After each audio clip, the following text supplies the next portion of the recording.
In the last few weeks, there's been a lot of hype around 5G in India, and it makes sense because 5G is starting to finally roll out here. But amidst all this hype, there's one phone that has kind of gone under the radar. This is a phone that has a 10-bit 120Hz POLED display, a fast chipset, 108-megapixel camera, 5000 mAh battery, and all of that at 18,999. So why exactly did this phone go unnoticed? Well, there's only one reason for that: the lack of 5G. See, I'm talking about this, the Moto G72, and this is a good 4G phone at a time when the 5G hype in India is at an all-time high.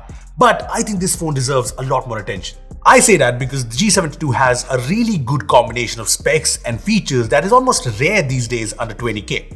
I mean, I already told you about the POLED display, right? It's a 120Hz POLED panel which automatically makes it a win, but I like that it's a high quality 10-bit display that can hit 1300 nits of peak brightness.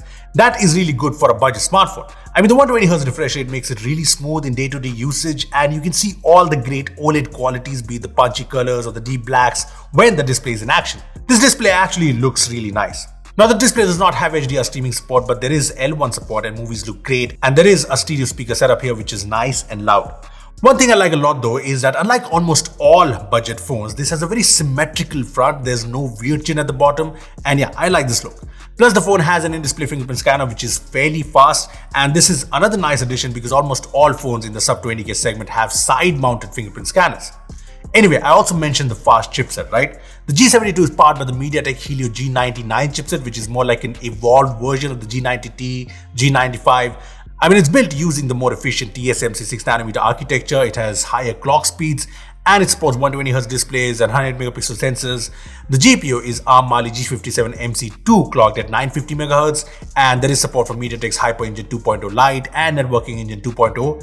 Apart from the G99, the G72 features the 6GB LPDDR4X RAM and 128GB of uMCP storage, which offers speeds close to UFS 2.1, 2.2.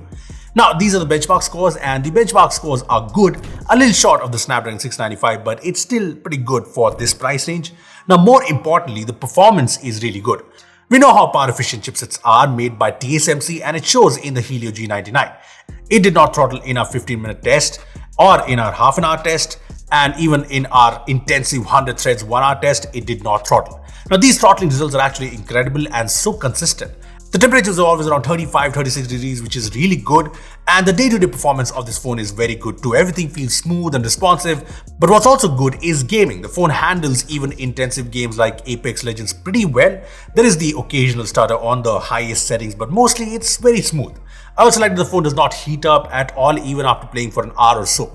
Moto stock Android UI is also optimized well. The phone comes with Android 12 with no bloatware at all, no ads. It's all clean like you expect in a Moto phone, and that's one of the unique selling points.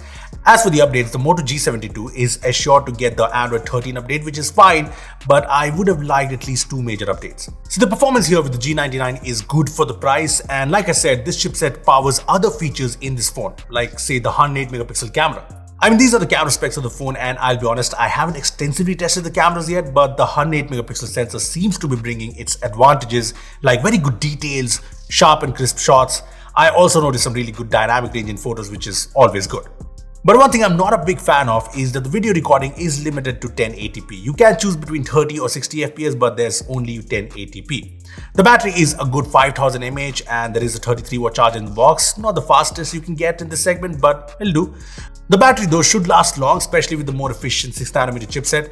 I mean, remember the 3 CPU throttling tests that I showed you? The phone only lost a total of 25% battery after all the 3 tests. That is great. Now, all of these features are packed in a pretty nice design. This is how the phone looks like. The back has the usual PMMA acrylic glass back with a matte finish that I personally like on the phone and other Moto phones as well. The frame is plastic, which is kind of expected, and I like this Dolby Atmos branding as well.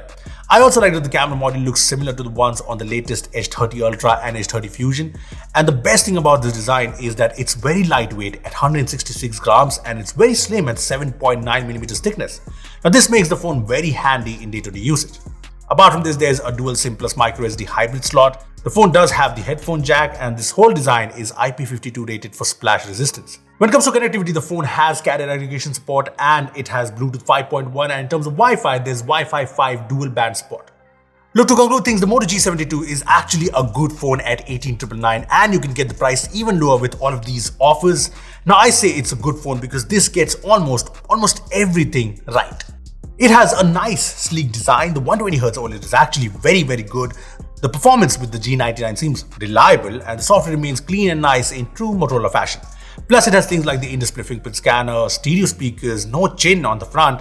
Now I'm still testing out the cameras, but yeah, this seems like a very likable phone.